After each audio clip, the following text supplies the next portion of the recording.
दोस्तों अस्सलाम वालेकुम। आज हम क्वेश्चन नंबर 3 सोल्व करेंगे। तो क्वेश्चन सोल्व करने से पहले मेरी आपसे यही रिक्वेस्ट है कि आप मेरे चैनल को सब्सक्राइब करें, लाइक करें और बेल आइकन को प्रेस करें। तो आ जाए क्वेश्चन नंबर 3 में, एक्सप्रेस द फॉलोइंग। अब यहाँ पर हमें यहाँ पर दिया गया है कि ए बी सी की मतलब यहाँ पे वैल्यू फाइंड करनी है। तो the perimeter of squares has a function of it is area A.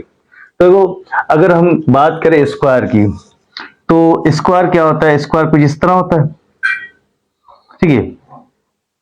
तो ये स्क्वायर में हमेशा हमें पता है कि इसके जो साइड, ये दोनों साइड क्या होती है? हमेशा सेम होती है। अगर ये हमारे पास ये भी क्या होगी? सेम होगी। तो मतलब चारों साइडें हमेशा क्या होती है? सेम होती है। तो एक्स, इसको भी हमने किससे डिनोट किया? यहाँ पे एक्स।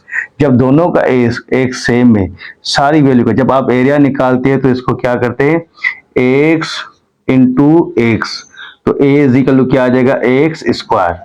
उसके बाद जब यहाँ पे ये भी एक्स है तो ये भी एक्स है, तो इस चारों एक्स को प्लस करेंगे तो वो पेरीमीटर कहलाता है, जो 4x।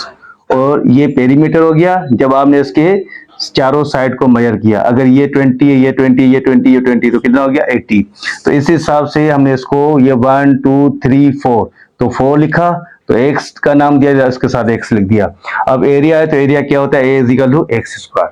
तो ये क्वेश्चन समझ में आ गया। The perimeter of square has a function of this area a. करेंगे कि फंक्शन का एरिया, मैंने आपको बताया कि एरिया ऑफ स्क्वायर क्या होता है? A is equal to x square. Square root on both side, जब स्क्वायर रूट यहाँ पे देंगे तो यहाँ पे स्क्वायर, यहाँ पे स्क्वायर रूट, तो स्क्वायर से स्क्वायर रूट क्या हो गया? Cancel, X, A is equal to under root A आ गया। तो पेरीमीटर स्क्वायर क्या? P is equal to 4x। तो यहाँ पे क्या? इक्वेशन 3। तो इक्वेशन 3 इसको बनाया। तो अब मैंने क्या किया? इक्वेशन 2 को पुट किया इक्वेशन 3 में। जहां पर x होगा वहां पर क्या करेंगे? अंडर रूट ए की वैल्यू पुट करेंगे। x की जगह अंडर रूट ए की वैल्यू पुट की, तो ये हमारे पास आ गया पेरीमीटर की वैल्यू। उसका बी में कह रहा है the area of A of a circle. Circle का यहाँ पर एरिया, ठीक है, has a function of circumference. अब देखो, जब यहाँ पे कोई भी सर्कल हो तो इसका फार्मूला क्या होता है? पाई आर स्क्वायर। जब ये हो गया इस एरिया, लेकिन जब हम सर्कमफ्रेंस को साथ में, रेडियस के साथ इस सी को हम सर्कमफ्रेंस को भी साथ लें, तो मतलब इसका जो फार्मूला यहाँ पे क्या होता है? यहाँ पर C is equal to 2 pi R. ये सर्कल का एरिया, जब उसके बाद सर्कमफ्रेंस को साथ में लेंगे तो उसका फार्मूला क्या हो जाएगा? C is equal to 2 pi R, ठीक है। अब यहाँ पर कह रहा है कि पहले हमने सर्कमफ्रेंस ऑफ सर्कल की वैल्यू लिखी। तो सर्कमफ्रेंस ऑफ सर्कल का क्या? C is equal to 2 pi R. तो डिवाइड बोथ साइड 2 पाई, क्योंकि मुझे बताया कि दोनों में सेम क्या आ रहा है? दोनों में सेम क्या आ रहा है? आर आ रहा है। सर्कमफ्रेंस सर्कल क्या आ रहा है? सी 2 पाई आर। अब डिवाइड बोथ साइड 2 पाई को दिया। जब 2 पाई, तो 2 पाई से 2 पाई क्या हो गया? कैंसल। तो r is equal to c upon 2 pi आ गया। जब c अपॉन 2 पाई लिखा, तो देखो एरिया ऑफ सर्कल, ये इक्वेशन यहाँ पे इसको 1 दिया तो इसको नाम 2 दे दिया। अब एरिया ऑफ सर्कल क्या? a is equal to pi r square. अब देखो पाई सेम, r की वैल्यू क्या? c upon 2 pi. जब स्क्वायर है तो c का स्क्वायर बनेगा, फिर 2 2 जा 4, पाई 2 मरतबा लिखा, तो एक पाई क्या हो गया? कैंसल। तो a इज इक्वल टू क्या आ गया? ये a की value a is equal to c square upon 4 pi. तो ये आंसर आ गया। अब क्वेश्चन क्या कहता है? The volume v of a cube has a function. अब देखो वॉल्यूम v, अगर हम बात करें वॉल्यूम को डिनोट किया क्या? v। अगर हम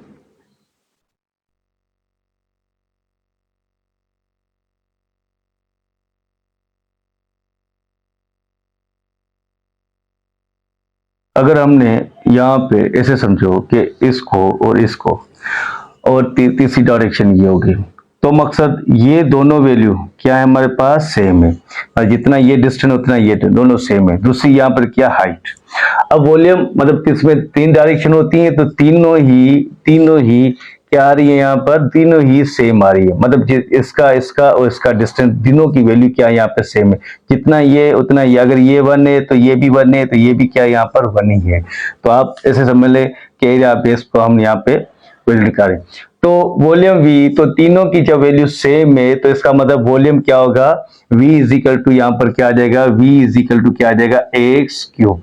उसके बाद बेस का मैंने आपको बताया, अगर बेस यहाँ पर क्या आ रहा है? स्क्वायर में आ रहा है। स्क्वायर में आ रहा है मतलब ये दोनों डिस्टेंस सेम है। बेस की बात करें तो यहाँ पे क्या होगा? a is equal to x square. तो कह रहा है of area of it is the base, base क्या है यहाँ पर x square.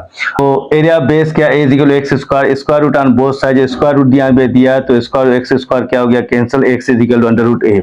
Volume of cube क्या v is equal x cube, तो x की वैल्यू क्या आ रही है यहाँ पर a, तो a x जगह पे पुट किया, जब पुट किया तो इसका मतलब यहाँ पे स्क्वायर, यहाँ अंडर रूट में a, स्क्वायर रूट किसके इक्वल है 1/2, तो 3 को 1 से मिटाया तो 3/2 आ गया।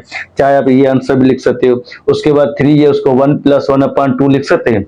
अगर उसके बाद 2 को एलसीएम 2 + 1 3 आ जाएगा। उसके बाद इसको 1 यहाँ पर, इसको मैं अलग यहाँ पे ऐसे लिख सकता हूँ, यहाँ पे 1 है तो ए पे 1/2 दोबारा ऐड कर दो, 1 + 1/2 आ सकता है।